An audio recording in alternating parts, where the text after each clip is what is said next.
Je vais vous raconter une petite histoire. Dans le courrier abondant qu'on reçoit autour de midi, il y a de temps en temps une lettre qui arrive. Une dame, par exemple, qui habite à Wittenheim et qui m'écrit « Je ne suis pas une personnalité célèbre, je n'édite pas chez un grand éditeur, j'ai une trajectoire tout à fait particulière, je suis d'origine algérienne, j'ai de culture, je suis sûre que vous n'allez jamais me recevoir dans une de vos émissions, mais je vous écris quand même. » Alors je lui ai dit « Venez donc, on est à la filature, venez en voisine. » Bonjour Messa. Bonjour.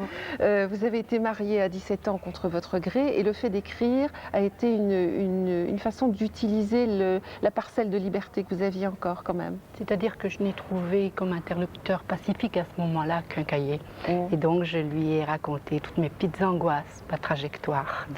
Vous êtes venue quelquefois comme spectatrice à la filature. Alors pour vous, c'est quoi la culture? C'est quoi le théâtre? C'est quoi des gens sur scène qui écrivent des textes, qui les montrent aux spectateurs?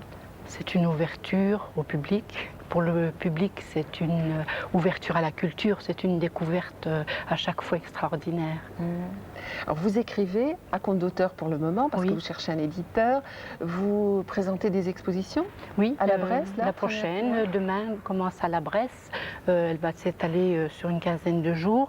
Ensuite, il y aura une soirée poésie à Ballersdorf le 13 février. Et je serai à la Foire du Livre de Saint-Louis. Je serai à Colmar les 30 et 31 mars. Il y On en aura a- l'occasion d'en reparler à ce Voilà, moment-là. c'est ça. Qu'est-ce qui vous met en colère? Oh, Mais ça, la tout à l'heure. tolérance. Oui, Je la crois que la tolérance tolérance. et puis les idées toutes faites. C'est ça, parce que je crois qu'on parle toujours des gens comme moi. Je dirais que les gens d'origine étrangère, on ne les montre que quand ils font des dégâts ou quand ils ont commis des méfaits. Et j'ai envie de dire que nous sommes là aussi pour participer à la vie associative, à la vie culturelle, que toutes les femmes d'origine algérienne ne sont pas des femmes soumises, que nous participons à la vie culturelle, à la vie économique. Et je crois que c'est quelque chose, c'est un message que j'ai envie de faire passer au-dessus de tout.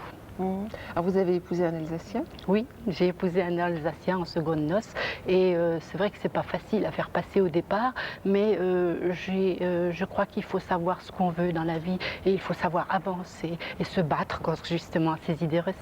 Alors vous regardez régulièrement nos émissions de télévision sur France 3 Alsace, vous êtes assez incollable sur les programmes d'ailleurs.